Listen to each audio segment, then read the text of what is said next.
انجوگانو یونما خوندو ماما نئی د غرد انجوگانو یونما خوندو. بسم الله الرحمن الرحيم. الحمد لله رب العالمين حمد الشاكرين، الصلاة والسلام على سيد الأنبياء والمرسلين سيدنا ونبينا وشفيعنا ومولانا محمد وعلى آله وأصحابه الطيبين الطاهرين. قدرمنو اوریدونکو د ژوند د لارې د خپرونې مینوالو، السلام علیکم ورحمة الله وبرکاته. ستاسو روغتیا او خوشحالي د پاک رب نه غواړم، په دې هیله چې د صحت او عافیت جامې پر تن ولرئ او خوشحالي مو په برخه وي.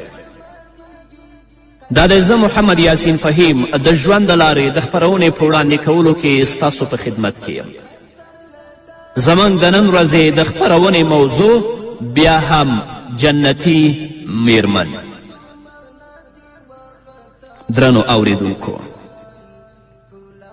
امام مالک په موطا کې، همدارنګه صاحب د مشکات په مشکات کې د حضرت عایشې رضی الله تعالی عنها یو حدیث را نقل کړی. عن علقمه رضی الله عنه عن امه قالت دخلت حفصة بنت عبد الرحمن على عائشة وعليها خمار رقيق فشقته عائشة وكستها خمارا كثيفا. حضرت علقمه رضی الله تعالی عنه د خپلې مور نه روایت کوي. هغه فرمایي چې حفصه بنت عبدالرحمن ام المؤمنین حضرت عایشې صدیقې رضی الله تعالی عنها کره لاړه، خو د حفصې په سر باندې نری لوپټه وه. کم ټکری او پوړنی چې په سر و هغه نری و.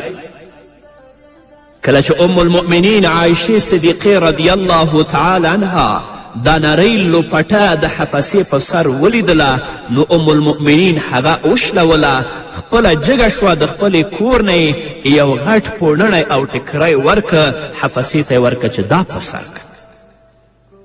نو درنو اوریدونکو، خویندو او میندو،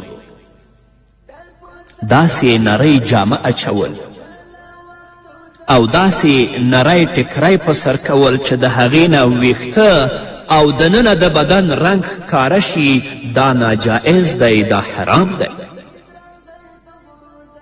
د دې وجې نه ام المؤمنین عایشې صدیقه رضی الله تعالی عنها اوچتیږي، د حفصې د سر نه هغه نری ټکری را اخلي، شلوي او غټ ټکری هغې ته ورکوي چې دا په سر که، د دې لپاره چې حفصه د ګناه نه بچ شي. همدارنګه د بخاري حدیث دی. عن عائشة رضي الله عنها قالت يرحم الله نساء المهاجرات الأول لما أنزل الله وليضربن بخمرهن على جيوبهن شققن مروتهن فاختمرن به. ام المؤمنین حضرت عایشې صدیقه رضی الله تعالی عنها فرمایي چې الله رب العزت دې په اولنیو مهاجرینو ښځو باندې رحم وکړي. کله چې الله رب العزت دا آیت نازل که ولیضربن بخمورهن علی جیوبهن، چې په خپلو سینو باندې لوپټې اچوئ، نو دوی خپل لوی څادرونه پرې کړل او لوپټې یې ترې جوړې کړې.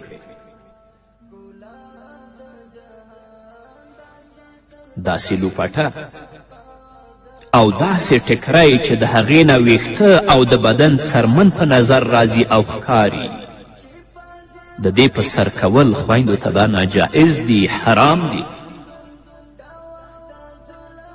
نن سبا زمونږ اکثره خویندې د کفارو د تهذیب او د تمدن نه متاثرې شوي دي، د هغو په سر باندې بلکل لوپټه ختمه شوې، او که چیرته لوپټه او ټکری لري هغه به صرف د فیشن لپاره استعمالوي، هغه به داسې ټکری او لوپټه وي چې هغه د پردې او د حجاب کار نه کوي. هغه خویندې او میندې داسې نري ټکري او لوپټې په سر کوي هغوی دې په دې باندې پوه شي چې په داسې ټکري باندې د دوی مونځ د سره صحیح نه دی